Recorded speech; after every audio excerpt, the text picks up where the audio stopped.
Standing চাই থকাৰ বাবে ধন্যবাদ। এই মুহূৰ্তত লৈ আহিছোঁ 2023 বৰ্ষৰ হায়াৰ ছেকেণ্ডেৰী ফাইনেল এক্সামৰ পৰীক্ষাৰ্থীসকলৰ বাবে এটা খবৰ। শিক্ষা সংসদে ছাত্ৰ ছাত্ৰীসকলক কম সময় দিছে। একাংশ ছাত্ৰ ছাত্ৰীৰ চিলেবাছ কমপ্লিট হোৱা নাই হায়াৰ ছেকেণ্ডেৰী ফাইনেল এক্সামৰ। আপোনাৰ মতে 2023 বৰ্ষৰ উচ্চতৰ মাধ্যমিক চূড়ান্ত পৰীক্ষাটো অলপ পিছুৱাই দিব লাগে নে নালাগে? আপোনাৰ মতামত কমেণ্টত জনাব। আৰু সমাগত উচ্চতৰ মাধ্যমিক চূড়ান্ত পৰীক্ষা অহা 20 ফেব্ৰুৱাৰীৰ পৰা অনুষ্ঠিত হ'ব 2023 বৰ্ষৰ উচ্চতৰ মাধ্যমিক পৰীক্ষা। 3,42,869 গৰাকী পৰীক্ষা এইবাৰ অৱতীৰ্ণ হ'ব হায়াৰ ছেকেণ্ডেৰী ফাইনেল এক্সামত। 912টা কেন্দ্ৰত পৰীক্ষা অনুষ্ঠিত কৰিব শিক্ষা সংসদে।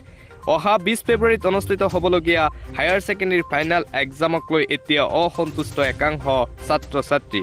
তেওঁলোকৰ এটাই অসুবিধা জনাইছে যে শিক্ষা সংসদে তেওঁলোকক সঠিক সময় দিয়া নাই। তেওঁলোকে অধ্যয়ন কৰিবলৈ যি সময় লাগিছিল সেয়া শিক্ষা সংসদৰ ফালৰ পৰা দিয়া নাই। আৰু তেওঁলোক এতিয়া ব্যাপক চিন্তাত পৰিছে, কাৰণ তেওঁলোকৰ চিলেবাছ এতিয়ালৈকে শেষ হোৱা নাই।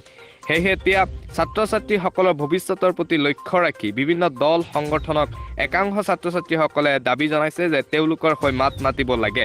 আৰু আপোনাৰ মতে 2023 বৰ্ষৰ হায়াৰ ছেকেণ্ডেৰী ফাইনেল এক্সামৰ বাবে শিক্ষা সংসদে সঠিক সময় দিছেনে নে নাই দিয়া? আপোনাৰ মতামত কমেণ্টত জনাই দিব।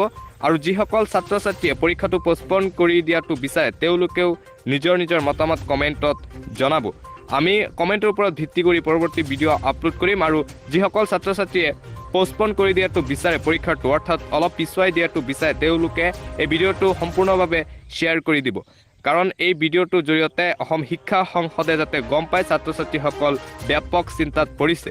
আৰু নিজৰ নিজৰ মতামত কমেণ্ট বক্সত জনাব। যদি পৰীক্ষাটো পষ্টপন কৰি দিব লাগে, অৰ্থাৎ যদি 50% অধিক ছাত্ৰ ছাত্ৰীৰ কমেণ্ট আহে যে পষ্টপন কৰি দিব লাগে, তেনেহ'লে পষ্টপন কৰি দিয়াৰ দাবীৰে আমি এটা ভিডিঅ' প্ৰস্তুত কৰিম। আৰু সেই ভিডিঅ'টো শিক্ষা সংসদে যাতে গম পায় তাৰ বাবে আমি চেষ্টা চলাম। আৰু যিসকলে পৰীক্ষাটো পিছুৱাই দিব, যিসকলৰ মতে পৰীক্ষাটো পষ্টপন কৰি দিব নালাগে, তেওঁলোকেও নিজৰ নিজৰ মতামত কমেণ্ট বক্সত জনাব।